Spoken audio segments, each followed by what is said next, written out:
Hi, I'm Tucker. After 40 years swinging hammers and building homes across Michigan, retirement should have been my golden years. Instead, I'm sitting here staring at a box of cookies that could literally kill me, wondering when my son forgot I'm deathly allergic to almonds. The doorbell rang this morning while I was fixing my coffee. Package guy handed me a fancy blue box with a silver ribbon. "Happy birthday, old man," the card read in James's handwriting. "Mom and I thought you'd love these special almond cookies from that bakery downtown. Enjoy. Love, James and Vanessa." I set the box on the counter and sighed. 3 years ago, James married Vanessa, and that's when everything changed. My boy and I used to go fishing every Sunday. We'd catch nothing but share everything. His work stories, my retirement plans, his girl troubles. Then he met Vanessa, and I was genuinely happy for him. "Dad, she's amazing. You'll love her." And I did. Vanessa was sweet, smart as a whip, and made my son smile. The problem wasn't her, it was her mother, Diane. At the wedding rehearsal dinner, Diane cornered me by the bar. "So Tucker, I hear you and Sarah couldn't make your marriage work. My husband and I just celebrated 30 years. Congratulations. Sarah and I are actually still good friends." How modern. I suppose some people just don't value commitment the same way. It was just the beginning. Every family dinner became a minefield. Last Thanksgiving, Diane accidentally spilled wine on my new shirt, then loudly reminisced about James's childhood moments I'd missed during work trips. "Remember when you scored the winning goal, James? Such a shame your father was in Denver that weekend." My phone buzzed. It was Sarah. "Happy birthday, Tucker. Did James call you yet?" "No call, but I got cookies, almond cookies." "Almond? Is he trying to kill you? You've been allergic since college." "Exactly. The card said they were from him and his mom." "His mom? James doesn't call me mom in cards to you." That's when it clicked. Diane had to be behind this. James knew about my allergy. He'd seen me in the ER when I accidentally ate baklava 15 years ago. "I think I need to pay Diane a visit," I told Sarah. "What are you planning?" "Nothing dramatic, just bringing these lovely cookies over to share. I'm curious what her face will say when I offer her one." "Be careful, Tucker. She's been working overtime to push you out of James's life." "I know. 3 missed invitations to dinner. Family photos where I'm conveniently not told about the time. James not returning my calls, then claiming I'm the one who's distant." I boxed up the cookies, smoothed the ribbon back in place, and grabbed my car keys. If Diane wanted to play games, she'd picked the wrong retired contractor. I wasn't going to blow up or make a scene, just offer her a cookie and watch her reaction tell me everything I needed to know. "Time to see if Diane wants a taste of her own medicine," I muttered, backing out of my driveway. I pulled up to Diane and Martin's upscale 2-story in their gated community. The pristine lawn and perfect hedges matched Diane's controlled personality. I grabbed the cookie box and practiced my most innocent smile. "Tucker, what a surprise." Diane's face tightened when she opened the door. She was dressed like she was expecting company, not a drop-in from her son-in-law's father.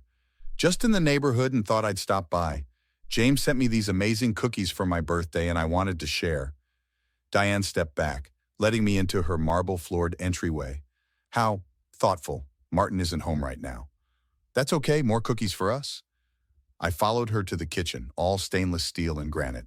They're special almond cookies from downtown. The change was instant. Diane's eyes widened and darted to the blue box. "Almond? I couldn't possibly. I'm watching my sugar. Just one won't hurt. James picked them out specially."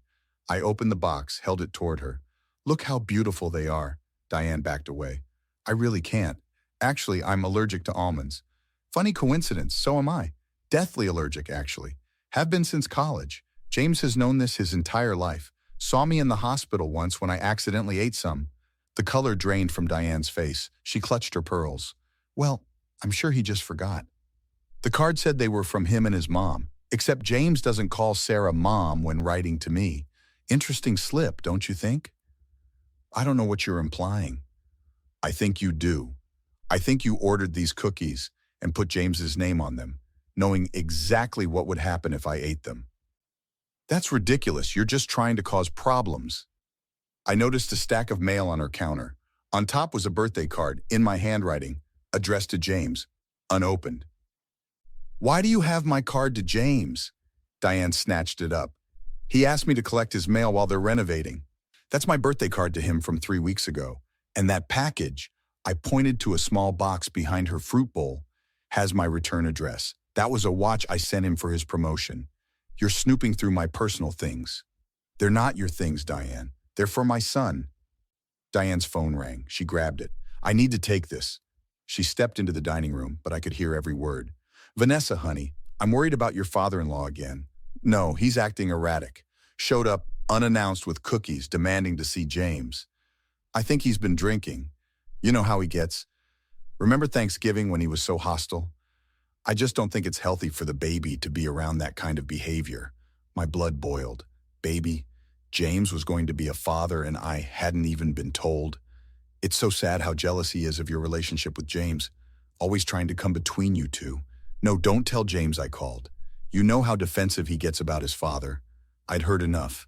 I pulled out my phone and hit record, walking slowly toward the dining room. Time to gather some real evidence.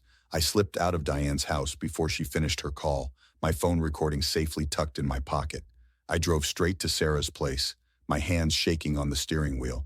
Sarah opened her door before I even knocked. You look like you've seen a ghost. Worse, I've seen what Diane's been doing behind our backs. I played the recording of Diane's phone conversation for Sarah. Her face darkened with each word. A baby? James is having a baby and nobody told you? Apparently I'm the family drunk who can't be trusted around children. Sarah grabbed her laptop. Let's get organized. I still have Vanessa's mom's number from the wedding planning. We spent the afternoon calling relatives and piecing together Diane's web of lies. Sarah called James and Vanessa's house first, leaving a casual message about Thanksgiving plans. That's strange, Sarah hung up. Their answering machine says, we're away renovating our house until November 10th. But Diane told you she was collecting their mail while they renovate. Their house is 40 miles from hers. I called my brother Greg, who'd stopped inviting me to family gatherings. Hey Greg, just checking in. Well, look who remembered he has a brother. Where were you at Mom's memorial last month? What memorial? Mom died 5 years ago. The 5-year remembrance dinner James organized. He said you refused to come because you were still mad about the will. Greg, I never heard about any dinner. The pattern continued. 3 birthday parties, a baby shower announcement, even a Father's Day brunch, all invitations that never reached me, followed by Diane explaining to everyone how I declined or made excuses. Sarah called Martin at his office. Martin, it's Sarah, Tucker's ex-wife. We need to talk about Diane. To my surprise, Martin agreed to meet us at a coffee shop across town. I've been watching this happen for years, Martin confessed, stirring his coffee nervously. Diane did the same thing with Vanessa's college boyfriend. Nice kid named Terry. She intercepted letters, deleted voicemails, told Vanessa he was cheating.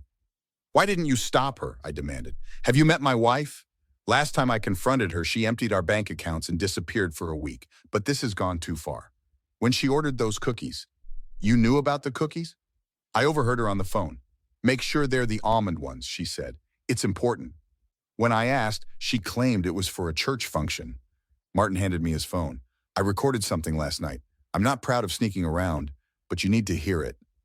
On the recording, Diane's voice was clear. Of course I'm keeping Tucker away from James. That man is a terrible influence. Once the baby comes, we'll have even more reason to keep him at a distance. James will forget about him eventually. Thanksgiving is next week, Sarah said. James and Vanessa are hosting this year.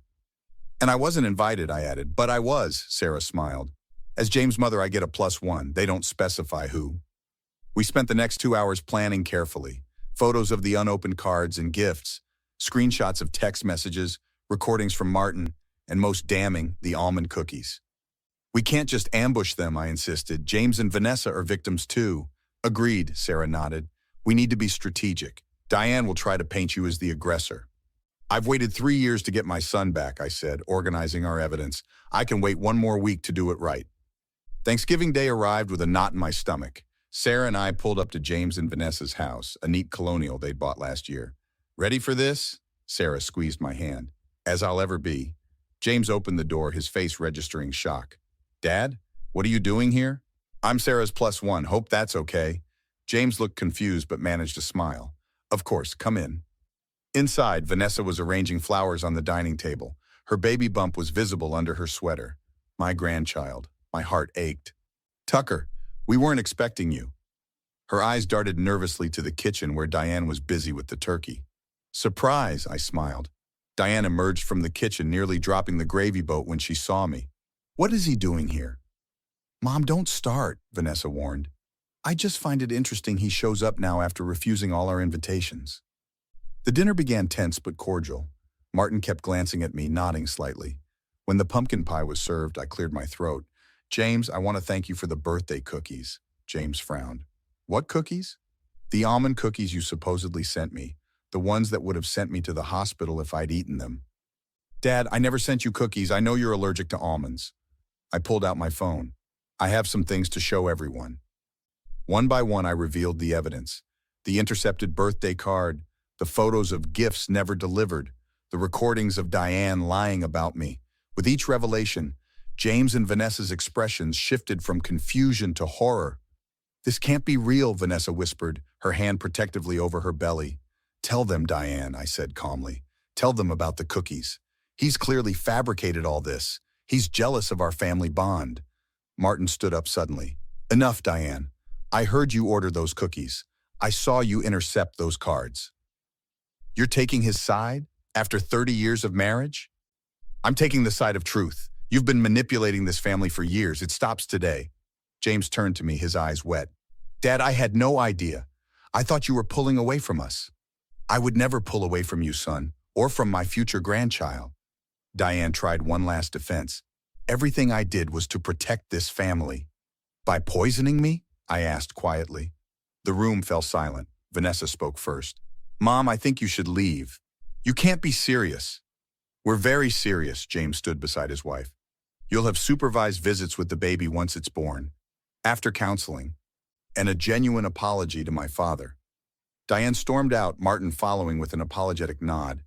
6 months later, I sat in my backyard surrounded by family, a 60+1 banner hung from the tree. James carried my 3-month-old grandson Ethan toward me. Happy birthday, Dad. No cookies this year, just your favorite chocolate cake. Vanessa hugged me. Ethan needs his grandpa to teach him fishing. Sarah brought out the cake, winking at me. Make a wish. I looked around at my restored family. Diane wasn't present.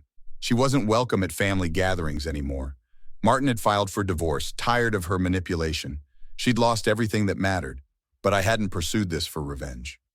As I blew out my candles, watching my son bounce my grandson on his knee, I knew the truth. Protecting family bonds was all that ever mattered. The best revenge wasn't some elaborate scheme. It was simply reclaiming the connections that should never have been broken in the first place. What would you have done in Tucker's position?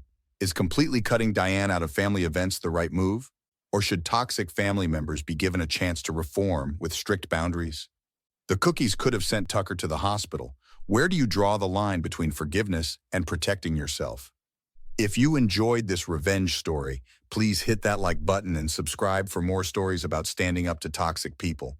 Share your thoughts in the comments below.